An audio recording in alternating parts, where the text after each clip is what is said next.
Rapaz, eu não ia gravar esse vídeo sobre Brasil e Costa Rica, mas olha, poucas vezes eu me diverti tanto com uma tragédia grega diante dos meus olhos. Não é que o jogo foi sistematicamente ruim, aquela coisa horrorosa. Tudo bem, o nível técnico apresentado pelas duas seleções não foi dos melhores. Mas no caso da seleção brasileira, onde muita gente espera mais por ser uma das melhores seleções ranqueadas na FIFA, se bem que o ranking da FIFA não quer dizer nada, que futebol fraquíssimo que a seleção brasileira apresentou, inclusive nos aspectos táticos, porque focar o jogo nas laterais o tempo todo, meu Deus do céu, é a prova de que o Brasil não tem meio campo criativo de jeito nenhum. Se a zaga não tomou gol dessa vez, a gente tem que se lamentar porque o ataque não foi produtivo. Porque temos que lembrar que o gol anulado foi do Marquinhos, certo? E o Marquinhos é zagueiro. E então era uma jogada ensaiada e não uma produção do ataque. E olha só que bizarro. Em determinados momentos dessa partida, parecia que a gente tinha um bando de crianças amontoados, aquele grupo infantil escolar, movimentando a bola para frente e para trás, para frente e para trás. Sem falar que a impressão que fica, claro, é que Brasil e Costa Rica simplesmente espancaram essa bola ao longo de 90 minutos. O Brasil dominou a partida nos aspectos numéricos, mais chutes a gol, mais chutes no gol, maior posse de bola, 74%, e aí a gente tem que se perguntar por que tanta posse de bola se você não conseguiu finalizar a gol de forma correta? Foram 19 finalizações do Brasil e 3 chutes a gol. A quantidade absurda de passes, até que uma boa precisão de passes, o jogo deu a impressão de que o Brasil estava errando mais passes, mas foram 90% de passes acertados, 13 faltas, enfim. No final das contas, foi um jogo bem complicado de se assistir. Insisto, o espancamento da bola foi uma tônica, mas o que mais chama a atenção do Brasil, e ao mesmo tempo é zero surpresas diante dos fatos apresentados, é que o time brasileiro não é criativo. É apenas uma jogada, foco na lateral direita para cruzar a bola na área ou para voltar para trás na entrada da área para vir alguém chutando. Aliás, as melhores chances do Brasil foram chutes a gol. Mas é uma seleção pouco criativa, é uma seleção pouco inspirada e o mais incrível é que são jogadores de excelente qualidade, mas que não podem fazer milagre. Se bem que aí tem o outro lado da moeda. Essa seleção treinou junto há 2 semanas. Ela treinou junto por 2 semanas. Ela está lá estudando o esquema tático do Dorival Júnior há 2 semanas. Não sei se é tempo suficiente ou não, eu não saberia dizer ao certo, mas em 2 semanas dava para montar um plano de jogo mais criativo do que deixar a bola para os laterais e depender de cruzamento na área para que alguém faça a finalização. A gente esperava um pouco mais de jogo centralizado. Tudo bem, Costa Rica estava fazendo o seu jogo defensivo muito bem feito, com 2 linhas, 5 e 4 zagueiros, 5 zagueiros na frente do goleiro e 4 zagueiros na frente dos 5 zagueiros compondo a primeira linha. Era um plano muito bom da Costa Rica, tanto que funcionou, e eu até fiquei pensando se a Costa Rica não podia marcar um gol para animar as coisas. E não pense que eu sou anti-nacionalista, ou anti-brasileiro, ou anti-Neymar, que aliás o Neymar estava lá assistindo o jogo em loco lá no SoFi Stadium. Até eu iria se fosse um estádio climatizado ou o estádio mais caro do mundo. Não tem nada a ver de eu ser contra ou a favor da seleção brasileira.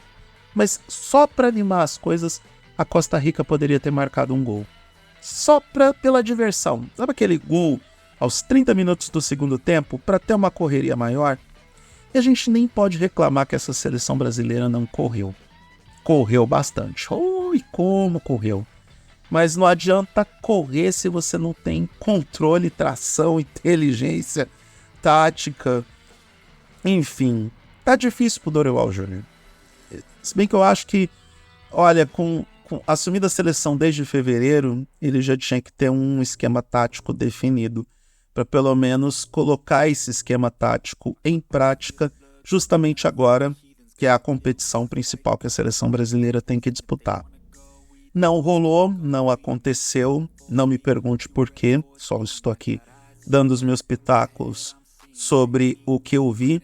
E, de qualquer forma, a gente precisa começar a olhar para os lados. Porque sobre a seleção brasileira, a gente mais ou menos sabia que era isso quando chegou nessa fase de jogos nos Estados Unidos. Primeiro os amistosos, que já apresentamos uma performance um tanto quanto questionável. Apresentamos não, a seleção brasileira apresentou o time da CBF. Eu posso voltar a falar do time da CBF, não é mesmo?